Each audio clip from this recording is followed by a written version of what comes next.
Good afternoon, everyone. Thank you for joining us today for our first Youth Month discussion. I'm your host, Zulfa Mari. I'm a partner here at PwC, and as a student, I always look for opportunities to better understand industry leaders and successful business people.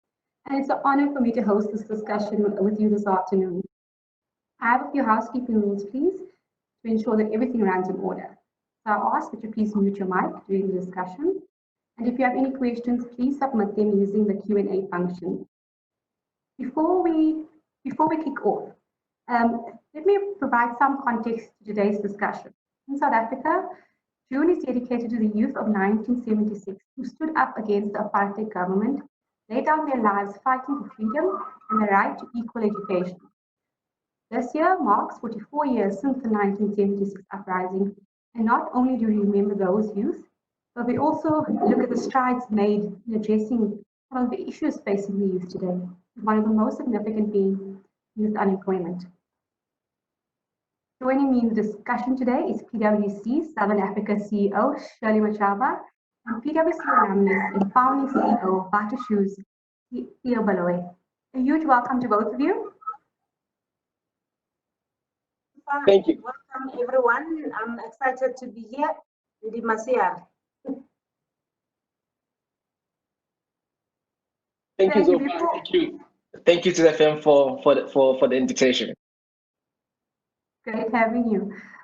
Before we get into the big discussion of the day, Shirley, please tell our student audience a bit about yourself. Where did you grow up and the challenges you faced as a young person? Again, thank you so much for that question. My journey is very long. However, I'll try in the interest of time to make it short. So I come from Soweto originally, White City, Jabavu. I was raised by my grandmother, who I really adore very much. You will understand why I say I adore her. It's really because I was the eldest granddaughter with some nephews and nieces without my siblings yet that time. And, she shaped, how I am today in terms of being independent and how, to delegate and also how to work as a team. Because as the elder granddaughter, I would, delegate all the chores in the house, not necessarily to be done by myself. I'm always a perfectionist. People who know me, they will tell you that, cleanliness is very important to me. So, I would want all those nieces and nephews to really do their chores. And at that time, it was not about, the female ones. It was all of us. So again, I will tell you that both my parents are professionals. However, I continued to be raised by my grandmother. At some point, I had to leave Soweto to Limpopo. I continued to, be raised by my grandmother, doing all the chores. You will understand that moving from the township life to a rural village life, again, you learn along the way. So I had dreams like any other young person in South Africa. Initially, because my mother, has been staying in the nurses' home over school holidays, I will visit her. Then I started to really admire those young doctors in white uniforms. Unfortunately, I became a young mother at some point, and fortunately enough, it didn't really disrupt my aspiration. I continued to look up, forward to be a medical doctor. The next year, I saw myself in a queue, wanting to register for BSc. Unfortunately, the number for registered students for BSc has been reached. Then I switched over to BCom accounting. I must indicate that you will really appreciate that during varsity life, there's a lot of freedom. So at some point, my first semester, I didn't really do well. I failed majority of the courses. Again, it didn't disrupt me. I had to come up with plan B. You can imagine, for me, from the onset, I knew what I wanted. I knew that education is the foundation.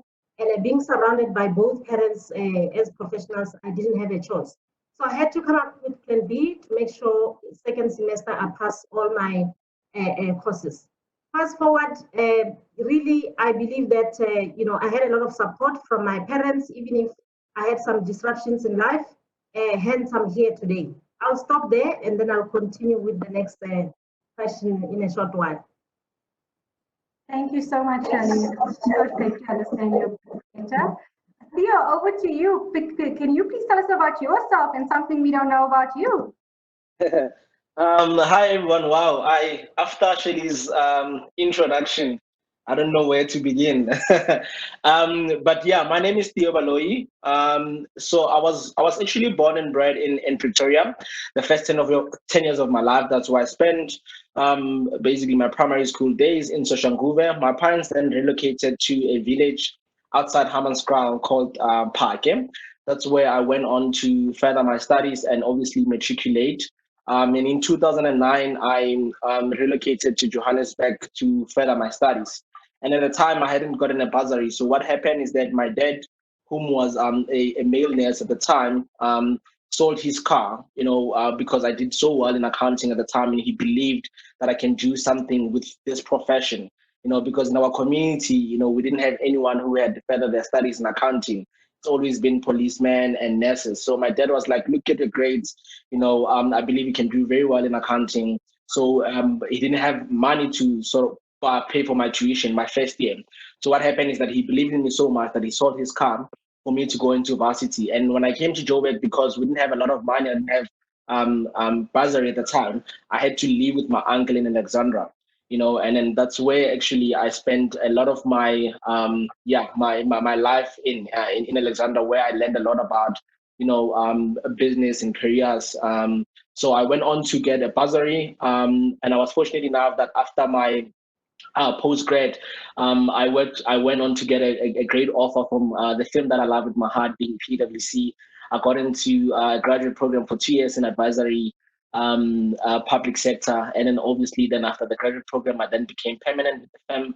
And then also got an opportunity to actually go on to work for PwC Middle East region. I was based in Saudi Arabia, the Riyadh office. We were implementing ISA 16 at the time, and I got an opportunity to also, while in the Middle East, to travel the region a bit within, Dubai, Bahrain, and I got exposure then when I was doing asset management implementation of ISA 16.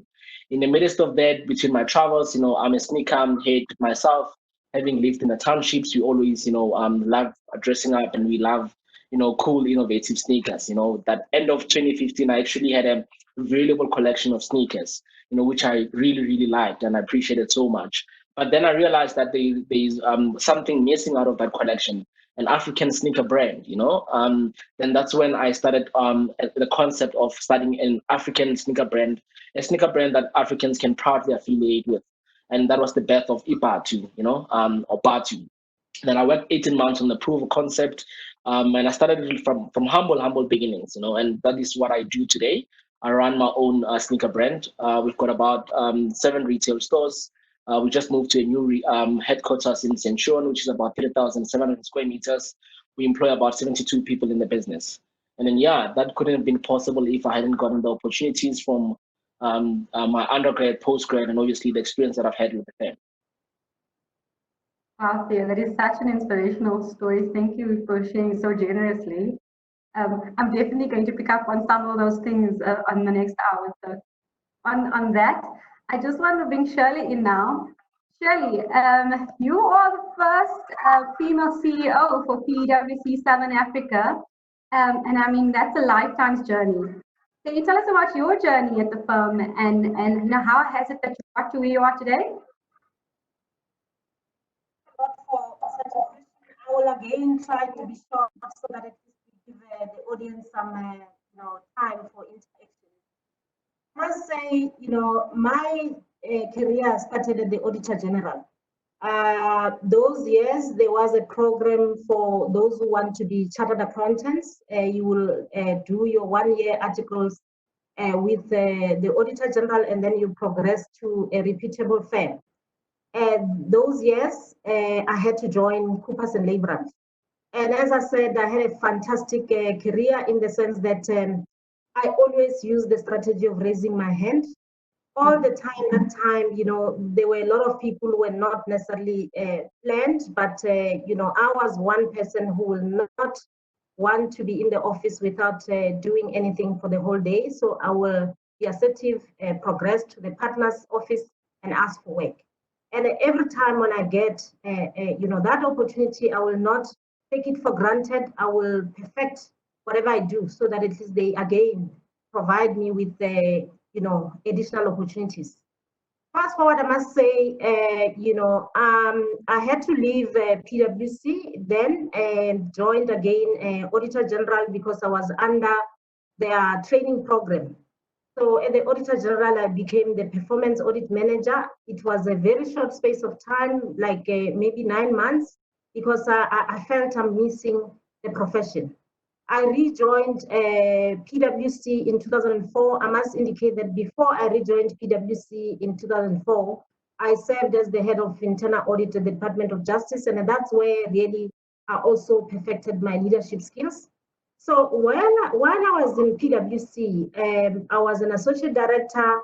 Yeah, just for 1 year, I was admitted to partner. That's when my career really started. I must say, when I rejoined, I didn't know that I will be here today. So as a partner, I really enjoyed in the sense that I have occupied several leadership roles. I don't want to really bore you with all those roles. I will just single out some of the few that I believe they made a difference in my career life. Starting with the board, I was made a board member in 2005, just 1 year, no, 2006, just 1 year after my partnership admission.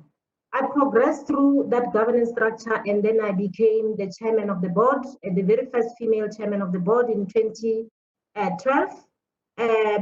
Within those years, I also had additional responsibilities. I also had an opportunity to lead the business unit called Governance, Risk and Internal Audit today, and it was really Africa-wide. You will appreciate that being the leader for an Africa-wide business, you need to be able to work with different cultures. Then I also had another position that really, made me understand the networks of the firm. Being a board member globally, and I was again the very first female African board member who represented the emerging markets. My other role that really, made me perfect my leadership skills and made me prepare for being the CEO today is the partner in charge of Pretoria office. Eventually, I became the partner in charge of the Stunning Hill office, which I'm still serving that role today. So I think if I look at my career, I don't think there's any other position that I skipped. Because whether it's from the governance side or management side, before I became the CEO of PwC Southern Africa, I was also given the opportunity to be the diversity and inclusion leader. And that position, you qualify to sit on the Africa Exco. So you will appreciate out of all those roles that really I have a combination of every kind of leadership skill you will require to be the CEO of this prestigious firm. Even when I became the CEO of PwC Southern Africa, it's a nomination process. My Africa CEO nominated me. I didn't really look back and say, is it me or am I being nominated because I'm female? I believe that I had the credentials to be in this position. Thank you, Shirley. You've definitely been a trailblazer and someone to inspire young people and all of us that work with you. So thanks for that summary of your journey. Theo, can I put you on the spot now and understand you joined PwC as a trainee? You later formed your own sneaker empire. I mean, what inspires you to do this? And how did you come up with this idea of the Bathu sneaker? How are you inspired? I think for me, number one was that, having mentioned that I lived in Alexandra, and I was quite fortunate that I have, had an opportunity to further my studies. And also immediately after graduating, I got into a graduate program with PwC. But my reality, Zulfa, was that all the time when I went back, to the townships, I would see that our brothers and sisters are suffering, and oftentimes when they don't have jobs, they're unemployed. And oftentimes when I have a conversation with them, or when I talk to them, they would, I would pick it up that it's not because of they are lazy or anything, but most of them, they didn't get the opportunities that we have gotten, at the time. Especially some of us when you get into a fame and you get to travel overseas or work overseas, So I was like, look, man, not everyone has studied accounting or has fed up their studies and they got into a profession. What about that aspect of our country where they didn't get opportunities to study, but then they are looking for employment? So while I'm at this great firm, and since I love sneakers and since there is no African proud sneaker brand, how about that while working I start, a shoe brand on the side. A shoe brand not only because it's a shoe brand, but a shoe brand that when people look at, they can, it can reignite hope. And while reigniting hope, it can create sustainable jobs. Because in the townships, Bathu is commonly known as, a shoe. We always refer to any type of a shoe as Ibatu. So I was like, let me take this weight and really conceptualize it into a sneaker brand, because South Africa is known to be a very diverse, country, in terms of our cultures, our tribes, how we eat, how we engage, how we speak. But in a township, the word Bathu is the one word that really unifies us as, South African townships. You don't have to be in Soweto, Alexandra, Tembisa, or Umlazi to know what Bathu is. So let me just conceptualize into a sneaker brand and tell this proudly South African sneaker story. So, next step, fast forward, was that I started working on the concept. I did about 18 months of proof of concept, research and development, quality testing, quality control. And mind you, Zulfa, that those kind of mechanics, you need to be work for a professional service firm or be at least at the corporate to really understand the dynamics of putting a business model together. And I wouldn't have gotten that if I was not exposed through PwC. So I started working on a side hustle to put this business together. And one of the findings from my research and development was that, look, we've got about 7 continents in the world, right? And you look at America or the USA, for instance, they've got Nike started by Phil Knight. They've got All-Star Converse started by a guy called Chuck Taylor. And there's a lot of European, shoe brands. And there's also a lot of Italian shoe brands that we as Africans in this continent, we consume a lot. But we don't even have one sneaker brand that can be benchmarked in terms of revenue, in terms of market capitalization, in terms of market share. Yet we as Africans, we keep on buying sneakers on a daily basis. So I was like, let me start a business in a sneaker brand that can be of African, aesthetics, of African story and foundation. And the guys in Italy and the guys in France can really look at this brand, not because it's African, but because it's of great standard, it's got great values, it's got a beautiful brand promise, and they can resonate with, and they lack the sense of style. So that's how the business started, and I conceptualized from then, and I sort of, grew the brand. So I think it started by default, and because I was selling when I was doing my undergrad, a second year in become accounting, I used to sell perfumes or colognes, door to door in the streets of Alex, and I think that's where the entrepreneurial part beat me. Because then, we learn a lot of basics of business, because our colognes were not branded at the time, they were all based. So we really had to learn the art of selling, the art of marketing, the art of branding, and also really, being a commerce guy from accounting, how do you do your projections, your cash flow, and really, build this model. So one of the mistakes that we've done at the time when we were selling perfumes was that we sold on credit sales, a lesson that I've learned then, that you never do credit sales, because till this day in Alexandria, people who still owe me for my perfumes, I often joke around to say, if I go to Alexandria now and within an hour I can get a good $2,000 from collection of my debt. So yeah, and then also having been fortunate to work for a firm that exposed me to how do you corporatize a business, how do you build a value chain, because even yes, we are a sneaker business, but I'm quite humble to say that our business is well corporatized. The back office of our business, in as much as we are a retail business, but it's well corporatized, and that wouldn't have been possible if I hadn't had the exposure I had with the firm. So that's what it came about. 5 years now into the business. Like I said, we've got about 7 retail stores. We open about 3 more in the next 2 months. We're on a journey of we've got about 72 people, and then our Vision 2020, or should I say Vision 2020 2.0, into the new normal is to actually increase that number to 100 employees. And we were on an expansion plan to open 7 more stores as well. Yeah, Theo, listening to your story is so inspiring. I'm so proud to be an African and be part of this narrative. And thank you Thank you. for taking us, yeah, explaining it so well. You touched a lot on unemployment, and I'm sure that weighs heavy on your mind as a CEO. I mean, particularly youth unemployment at crisis levels in our country. I mean, Theo mentioned opening his stores and looking to employ another 30 plus people. I mean, Shirley, what do you see the role as CEOs and PwC in this problem? You know, Zulfa, I think you will agree with me that while we're talking about coronavirus as the pandemic, I don't really believe that that's the only pandemic. Youth unemployment is a global crisis. It's not necessarily here in South Africa. Therefore, I believe that it's also a pandemic.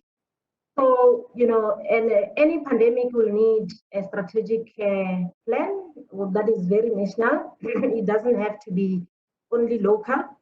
So we need to acknowledge that we need to collaborate. It can't be government solution.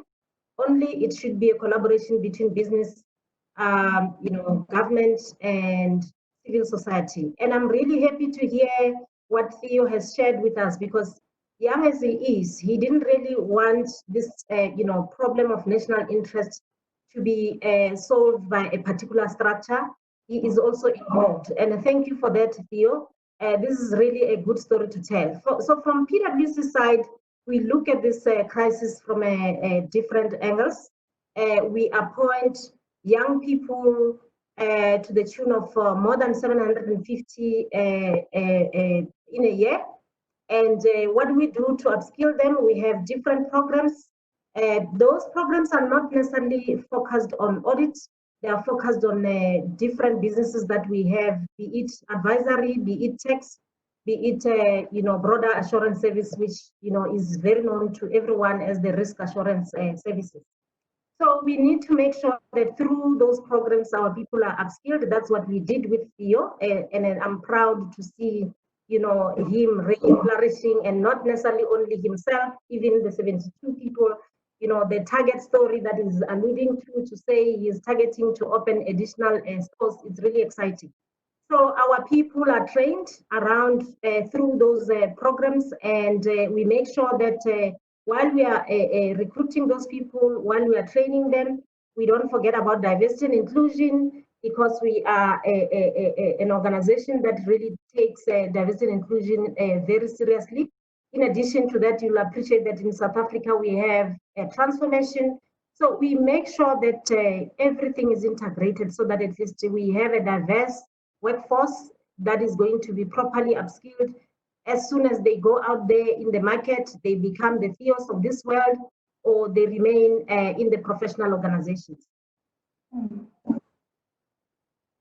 Thanks, Shirley. I mean, you raised such a relevant point around skills and relevant skills and upskilling and sending people into the market with what is actually necessary. And with the fourth industrial revolution, I mean, this is ushering in new business models, new ways of working that requires new technological skills, digital, soft skills. And I mean, COVID-19 is only just, you know, accelerating that story. I'd like to understand, what are your views on what are the skills that young people need to invest in to be relevant and to be leaders? Zulfa, that question is for me or Theo? Theo, do you want to take that question first? Because let's give Shirley a bit of a break. She's been talking a bit. Okay. So I will just give like a high level answer to that. I'll leave the technical part of it to Shirley. So I think for me, you know, it's very important that, you know, we as a continent, we start, you know, investing in technology that is going to allow us as a continent to really be, you know, to be able to compete on a global stage. You know, oftentimes, or for the longest of time, Africa has always been, at the receiving end of new technology, new tools, new apps, and I think it's about time that, we start on the bottom in terms of really investing in the right technology, in the right skills, in the right, development. I mean, one thing that I think what we've done with our business now, trying to incorporate, technologies, that we're trying to really integrate our e-commerce with our brick and mortar stores. I mean, implementing solutions like, click and collect, where you can buy online and really collect at the store. And now that we open a new store in Polokwane, we understand that Polokwane is like the CBD or the urban area of Limpopo. However, there are rural communities or people who are in the deep rural that couldn't really afford to go to Polokwane to buy a pair. So what we've done now with our, tools that we're using, our POS, in our ERP system, is that, we have allowed a function where, a Theo can walk into a store and actually buy a pair and say, I don't want to take it with me at home. However, deliver it to Zulfa, who's in the deep rural of, Limpopo, So it's about time that even in our business model, in our value chain, that we try to, integrate and incorporate technology, things that are going to allow us to do business much more efficient into the new normal. So it's very, very important that we invest in technology and uplifting our skills. And I like the inclusive story. You're reaching out to people that we didn't think we could serve in the past. So that's exciting. That's exciting times. Yep. Then, in your view on getting people ready for the future, getting young people ready for the future? Yeah, thanks again, Zulfa. From PwC side, globally, we have invested in a program called New World, New Skills. Through this program, we make sure that we upskill our people, young people in particular. It's not only focusing on our people. This program focuses on young people out there in the community, in the society, because we believe that we have to be seen as responsible corporate citizens as an organization. So South Africa is a very privileged, office where this New World, New Skills is being piloted in partnership with UNICEF. We involve young students, we involve TVET learners so that at least they are empowered. But coming back to your question of saying, what are the skills that are really important to prepare our future leaders? I will single out the three. There could be more. One will be creativity.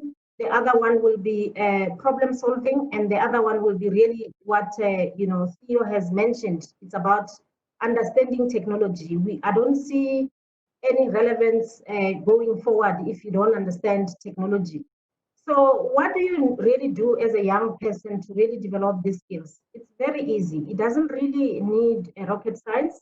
You just have to identify something that you are very passionate about, because I believe that if you like what you're doing, you will make it a success. Become the solution to the problem by joining maybe a student society or a micro business, a structure or a charity drive. Make sure that you end up learning throughout the process about being creative and problem solving. In the process, you'll find that by being part of those formal structures, you also learn leadership skills.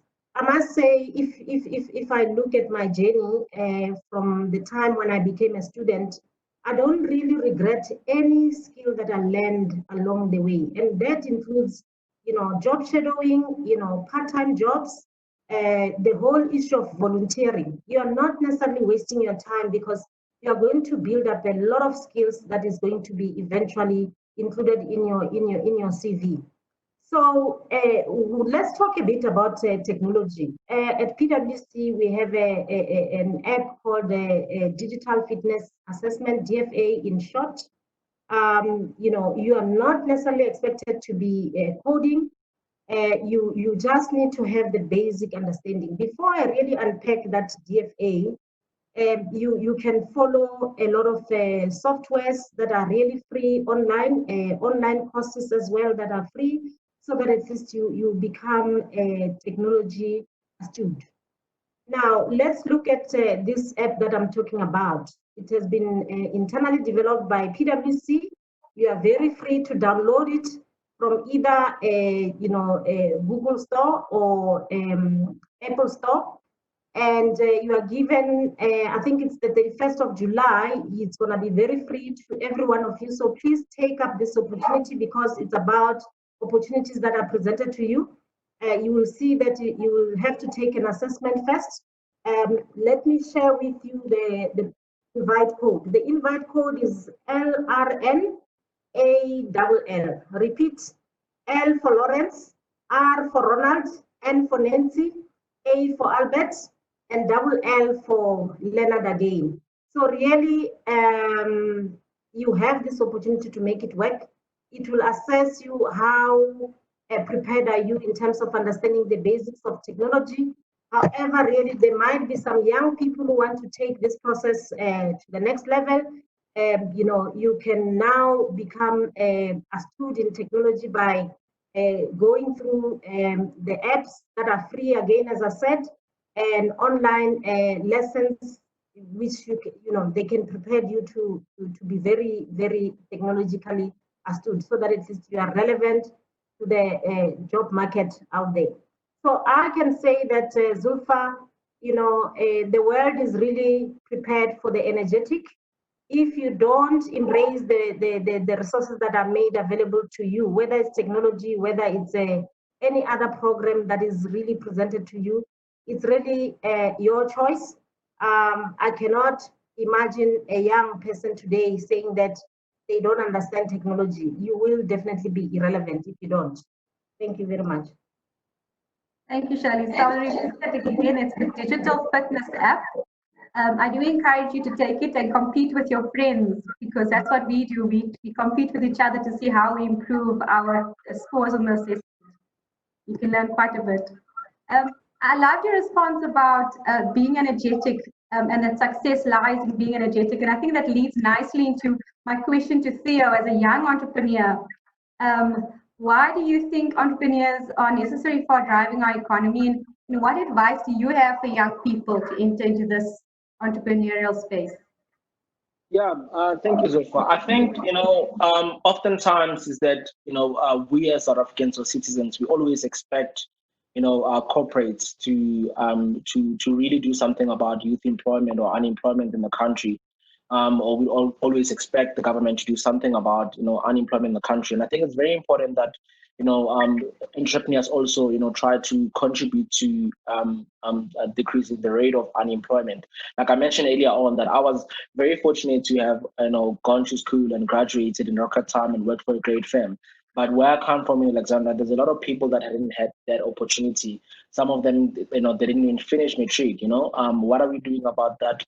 Component or that, people factor, in our country as a whole. So that's where entrepreneurship fits in to say, look, as much as corporates are doing a lot in terms of, employing graduates, and making sure that they give people a very nice, valuable professional experience. What about those that don't, even meet the minimum requirement to go into corporate or even to government jobs? That's where entrepreneurship comes in to, sort of bring them together and build an inclusive ecosystem, that will help, alleviate or decrease the rate of unemployment. For instance, in my business, I've got, entry-level workers, that only has matric, and then maybe they're probably packers, their drivers, and so forth. That really also helps, because in our business, in as much as maybe probably some of them hadn't had a formal education, but they get to, put meals on the tables for their families. So I think it's very important for entrepreneurs to really try to do something around unemployment or the role that entrepreneurship plays in our economy, because it gets to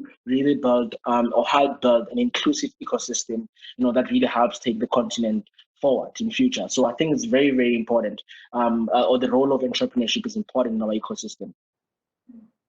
Thank you very much. And I love that, your continued use of the word inclusive and the inclusive trend, that there's space for everybody. So I'm just going to remind that your students can submit questions. I'm going to be continuing with the questions I have, but I'm really keen to hear more from you. So please submit your questions. We're keen to continue the dialogue. Shirley, COVID-19 has disrupted many businesses. I mean, CFOs, CEOs, how are CFOs and businesses navigating this uncertain times across Africa? again, as you know, that it's not necessarily having a playbook in place where we can say this is how we should navigate. It affected everyone, whether it's government, whether it's businesses, small, medium, large, so CFOs are no exceptions. PwC has been fortunate in the sense that we ran a CFO Pulse survey. It's not necessarily a once-off survey, it's even continuing as we speak. It's a global survey, and according to that survey, that was confirmed that CFOs are now really refocusing on how to recover from their businesses that were affected dismally. When we talk about them being affected dismally, the study indicates that the revenues have declined, the profits have declined. However, CFOs are now prioritizing the health and safety of the people. They're prioritizing the health and safety of their stakeholders. You name the customers, you name the suppliers. They're also re-looking at the way supply chain processes can be really of benefit to their businesses. I must indicate that when I look at the results of the study, some CFOs, maybe let me share some stats with you. 39% of the CFOs believe that if COVID-19 come to an end today, their businesses can go back to business as usual within 6 months. If you look at the other CFOs, 42% are saying, it will take them 1 year to go back to business as usual, and only 9% are saying it will take them more than a year, probably 18 months. So they're also looking at cost containment. It goes without saying that if your revenues, your profits decline, the very first thing you will want to really prioritize is cost containment. And what exactly are they looking at when it comes to cost containment? They're looking at facilities, they're looking at operations, they're looking at capex, they're looking at investments. What is really very profound in that cost containment process, they believe that investment in technology need to continue, and I will unpack why. All of us, I think, will agree that this new normal is not going to stop when COVID-19 stops. We are going to see a lot of businesses, a lot of structures working remotely, like what we are doing at PwC, and I'm sure CEO is also doing the same. So they are seeing themselves investing in technology because they want to make sure that it becomes the new normal to work remotely. And, doing that, they are really reimagining the possible. Thanks a lot. So as I said, this Pulse survey is going to continue, and we will keep on sharing, through other structures, whether it's social media, on the results. Thank you, Shirley. I think this concept is as of a new normal can't be underplayed. We've got a few budding entrepreneurs in the Q&A forum, and they're so keen to understand from you, Theo. How did you know Bathu Sneaker project was the one? What mistakes did you make coming up as an entrepreneur to avoid that they can think about? Gosh, and what kept you going even when it wasn't easy? Yeah, so I think from the beginning, for me, I understood where the consumer behavior it's going in the world. That people want authentic stories. People want to support businesses that really, Shirley mentioned. I know when I was in PwC, that was one of our values, reimagining the possible. People want to support business that really add value into in our communities. Business that are going to make a difference. In our communities. So for me, number one, I think Bathu, like as I've mentioned, that it means shoe, and this word is started in the days of way prior democracy, in the days of Sophia Town, in referral to a shoe. So it was a very proudly African, authentic story that resonated with millions and millions of South Africans. So from number one, I knew from the top of my head that it's a brand that people will really, really fall in love with from what it stands for. Yeah. And I think, the mistakes that I've made at the time was that having used my savings that I've gotten from PwC as seed capital, to start this business. And you understand that going into manufacturing, you obviously, when you start production, you have your minimum order quantity that you need to abide by, for you to start production. So when I was doing my proof of concept, the idea was that I wanted to start with 100 pairs. And, obviously the factory, down in Durban were like, dude, the first thing that we need to do is that our minimum order is 2,000 pairs. So I was declined about 13 times actually for a mesh edition symbol because I couldn't meet the minimum order quantity, until I had to convince them that this is a great quality product and then it will work. So yes, I understand that there's labor cost involved. I understand that there's electricity cost involved. If they can only switch on their machines and just do this 100 pairs, and there won't be any profit for me or them. However, I just want to do my proof of concept. So having, going through those stages and being declined 13 times was one of the biggest challenges because I could have easily given up, decline number 7 or number 8, right? And then we did about 21 samples out of that before we got our final product. So it was really, really challenging at the time because you can also think that I also have my asset management work that I need to do for the firm. So, after work or on weekends, I will try to, get in calls with with the factory or drive to the factory and try to convince them about this idea that I've got to build Africa's premium sneaker brand. So it hasn't been easy. And also, having worked for 5 years, I'm just new into the profession. I still have aspirations to grow with the firm, to go and then to go into higher ranks. And I had to use all my savings that I've worked for 5 years, put it into the business. That was a big risk, because if that didn't work, that would mean that I would work for the firm for 5 years and still not have any savings to my name. So I had to risk it all, and because I believed firmly in the business, that I took all my savings and then invested in the business to kickstart it and to drive it. And then you understand, coming from accounting and finance background, that it's one thing to do a proof of concept, it's one thing to do manufacturing, but as you grow the business, as you start the business, there's capex and opex project that needs working capital to fund the business. So I had to really be disciplined in terms of how do I really maintain this business, my capex and opex, and still be profitable and reinvest in the business.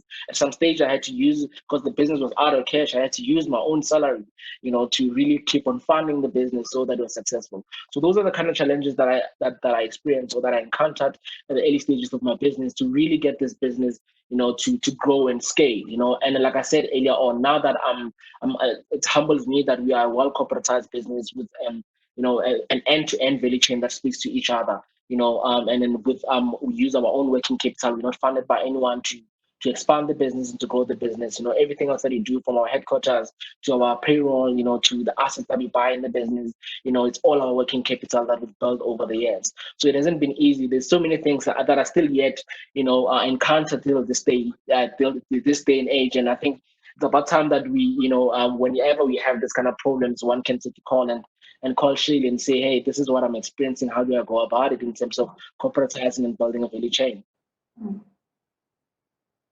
I mean, what you're saying now leads me to there's a specific question that asks is, how do you go about selecting people to join your startup in its infancy? So, how do you decide who are those right people around you? I think, Shirley mentioned all about leadership. And I think for me, because I'm still a fairly new business, I think that I'm going to be honest, it's still one of the biggest challenges that I encounter in my business. But I always try to look for, based on the nature of my business being retail, I always try to look for, character and a personality before skill. Because, there's a saying that says people get hired for skill, but they get fired for attitude. So I always try to look for that, positive attitude in a human being, and whoever that I bring in the team, the character, because once they've got that, they can always learn the skill. But I must say that it's not an easy exercise for one to really carry out, and make sure that you get the right people who embody the right values of your business and have the right DNA. So it's not an easy task, but I try to really look for character before anything else, and then later on try to develop skill. I remember the time in PwC that some of us got in at an entry level qualification. However, PwC has afforded us at the time, they used to have, I don't know if you still have, but business school, where you can literally go whenever you're not on project to go sort of continue that professional development and gather more skill, or just go into an e-learning platform and really select the courses that can be relevant to the growth of your profession. So yeah, it's a difficult exercise, but I try to really get the right people for the team. Thank you, Theo. I mean, surely Theo talks about character and entry-level people and not always having the right opportunities. So I want to bring in a question from one of our students that talks to this kind of theme. It says, we've had this complex educational background in South Africa, a lot of inequalities, and I mean, if you look at maybe a female student living in the deep rural areas of Northwest, Venda, Eastern Cape, the type of opportunities that she has, so that history does not repeat itself for her. What kind of actions can she do that you would recommend? I mean, besides the hard work, education, and passion, what should she be thinking about, to get these opportunities that is afforded to others more readily? I think Theo touched on it as well. Because you can have all the degrees, you can have all the formal qualifications. If you don't necessarily have other skills, softer skills like your, resilience, networking, particularly with females, Zulfa, we have been in so many sessions where, networking has been, flagged that, we keep on having inequalities, particularly with female people who are not getting opportunities because we are not very well networked. So I will say, networking is important. If I can just go back to my story to say, throughout my career journey, I have built a lot of networks because you never know who is going to be opening the right door for you. I believe that even Theo himself, he can also share on this platform that the relationships also worked for him. For him to be talking about 7 stores and starting to open the additional 3 stores, it's really around making sure that he excel in networking, so that at least he can build those relationships. The resilience for me also is important. I know that hard work and all these other things can contribute, but if you don't necessarily have the resilience, we all know that we have, aspirations. If you don't have the resilience, you won't be able to pursue those aspirations because there will be, ups and downs on your journey.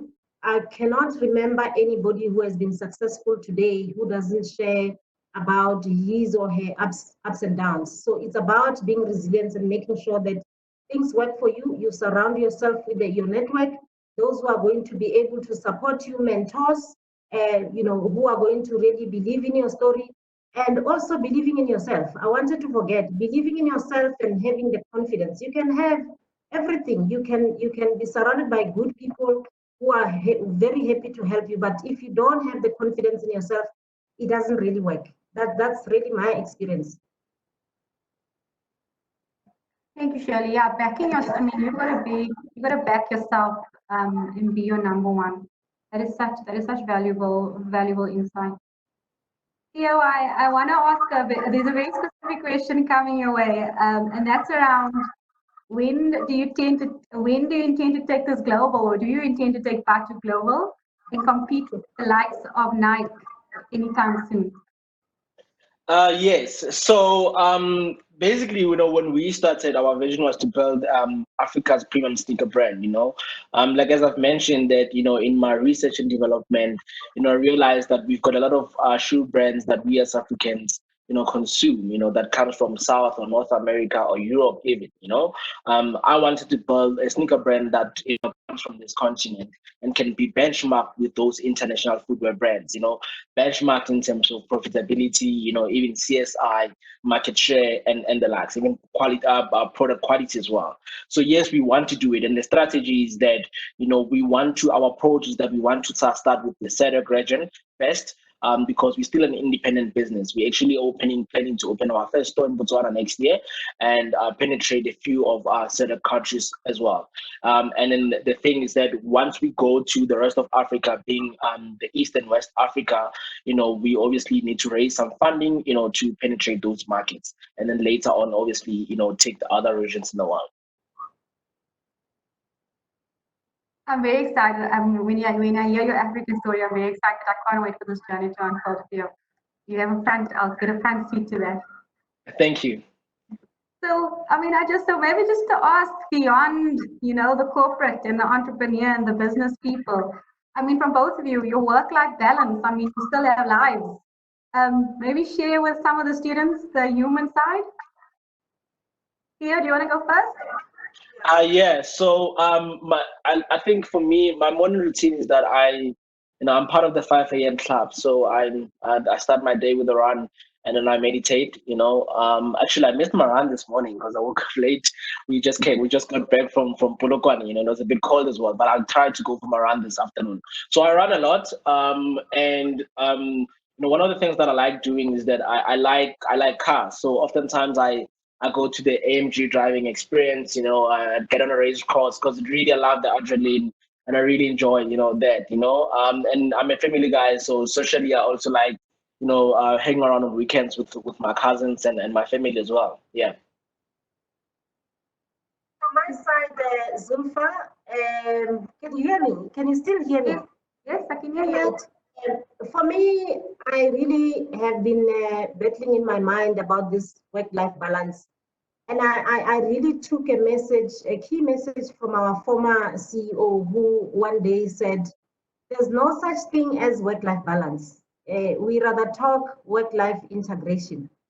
I think we can see as well now with the new normal that we have young mothers, young fathers who are working remotely. And then sometimes when you're on the video, you see the young one coming in, there's homeschooling and all those. So back to my own personal situation, I believe in work-life integration.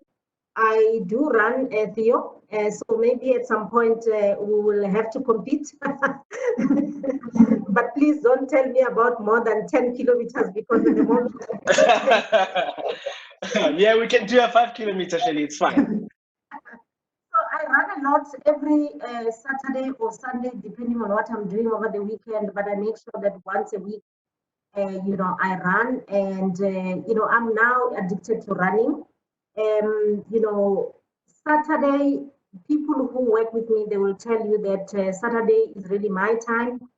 Whether there's key things that really needs to be done at PwC, I would rather do them late Friday, and so that at least I keep my Saturday to myself and my family members, whether it's my son or maybe his 2 kids or friends and other family members. Sunday, yes, I'm a Christian. I go to church. Yes, you will ask me, how do you do that during this new normal? There's a program called TBN on TV. That's my friend these days. So I make sure that from 8:30, I'm sitting in front of my TV, listening to all these pastors until 11:30, because I want to hear different messages. Yeah, so I believe that that helps me a lot in terms of really distressing. I like shopping. The travel ban has really impacted on me because with PwC being an international firm, you have an opportunity to go overseas, and particularly with all my roles, I'm still very involved in the profession, in Institute of Internal Auditors in particular. So I will do my shopping there, but even locally, I still enjoy shopping. I have paused a bit because of the bans and the restrictions in the country, but I'm looking forward to going back to shopping again soon. I'm sure we all are. Thanks, Shirley. So maybe I want to start wrapping up and ask a final question, and if we keep the answers quite brief, because I want to make sure that we can close out. Maybe a general question is coming up, but I'm just going to summarize a theme, and that is, what is your 1-minute top tips for budding entrepreneurs? What should they be thinking about? I think number one, they need to be authentic and intentional with their plans. Don't do something because you saw Theo doing it. Number two, I think you really need to invest in business models that are going to solve a lot of our socioeconomic issues, at the community level or for this country, and business that are going to add value for African ecosystem or entrepreneurial ecosystem. So yeah, that's my advice. And I think, oftentimes people say, just really take the opportunities that the firm has given you or any other corporate has given you, because it really goes a long way from, technical and soft skills in business. Yeah. Thanks, Theo. You actually helped me because you answered a lot of questions with that. So thank you very much. Shirley, from your side, I mean, the overall question, if I can summarize it, is what is the advice you have for article clerks or graduates to make the most of their time here in a professional services firm or corporate in general? How do they make an impact? Zulfa, it's again about embracing opportunities that are presented to you. If those opportunities are not necessarily linking to your dreams, use your networks to ensure that you still pursue your dreams. There will be disruptions along the way. Don't despair. Make sure that you hold your head high so that at least you become successful in whatever you are aspiring to be. Thank you, Shirley. You also helped a lot with a few questions there, so thank you. It was also very succinct. So we have 5 minutes left. I do want to, Shirley and Theo, if you could please tell me randomly your favorite number from, Theo, I'm going to start with you. Can you give me your favorite number from 1 to 100? I would say 60. 60. Okay, that's number 60. Shirley, can you please give me your favorite number from 101 to 200?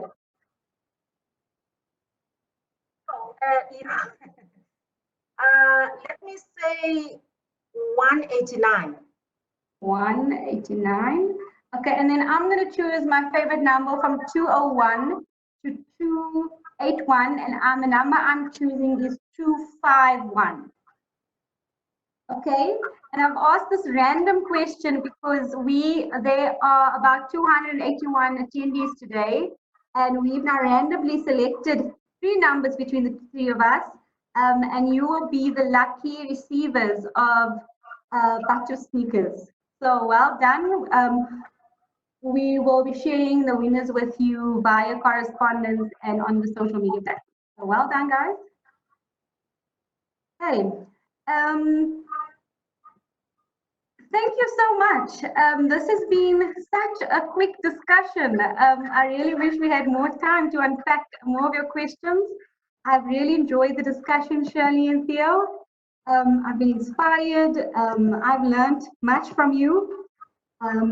And thank you for coming to join us back at PwC for a brief virtual moment. Theo, it was great seeing you again. Thank you. Thank you. Yeah, thank you for the invitation from the firm. It really means a lot, Yeah, and then I said this off air as well to say, thank you to Shirley for being a leader. When I was at PwC, Shirley was still heading up internal audit or partner in charge for the mainland office. And then she's always been an inspiration to the many of us. And I speak for everyone at PwC and continue being a great leader that you are. Thank you. So much, Theo. I'm really excited to have you and have shared the platform with you, particularly because you're one of our own, and we'd like to make sure that we have more of you, and keep up the good work. And to the audience, thank you so much for affording us this opportunity and asking us questions, and I hope you learned a lot. Zulfa, thank you so much. Thank you. So that wraps up today's conversation. I hope you've all enjoyed it. Remember to follow PwC social media channels so that you don't miss out on our next discussion, which we'll be having with our PwC Africa CEO, Steve Shango. Thank you, everybody, and we're going to end the call now. Bye-bye.